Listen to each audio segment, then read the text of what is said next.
G, நல்லா இருக்கீங்களா G? எங்கே இடையில கூப்பிட முடியல ஜி, கொஞ்சம் கொஞ்சம் 2 3 வேலை ஜி. இப்போ பார்த்துட்டு இருக்கிறேன் ஜி, சின்ன சின்ன ஆய்வுலாம் பண்ணேன், ஃப்ரெண்டோட இதெல்லாம் செக் பண்ணேன்.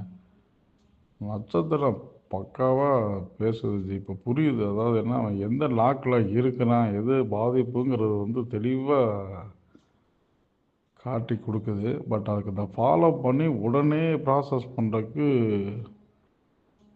எந்த விதியில் இயங்குனா உடனே நடக்குங்கிறது கொஞ்சம் ஸ்பீடாக பார்க்கணும் இல்லைங்களா? சின்ன சின்னதாக கொஞ்சம் அந்த ரெமெடிஸ்லாம் பார்க்கணும். கொஞ்சம் நம்ம கொஞ்சம் அதை யோசிக்கணும் ஜி. ஆனால் நல்லா இருக்குது கேட்டால், ஆமாம் எனக்கு அதில் தான் பிரச்சனைங்கிறேன் அவன். நல்லா இருக்குது ஜி. உங்களோட ஆய்வு வந்து எனக்கு இப்போ நல்லா, இப்போ தான் செக் பண்ணி பார்க்குறது. நல்லா சும்மா ஜாதகம் பார்த்து எல்லாம் இணைவு இருக்குது, அது இருக்குது, இதாக இருக்கும், அதெல்லாம் இல்லை. அதுக்கான பிரச்சனை என்னன்னு அது அழகாக காட்டி கொடுக்குது. நல்லா இருக்குது ஜி. சரி, அதுக்குள்ள சும்மா தெளிவுபடுத்தலாம் தான் கூப்பிட்டு ஆடியோ போடலான்னு போட்டேன்.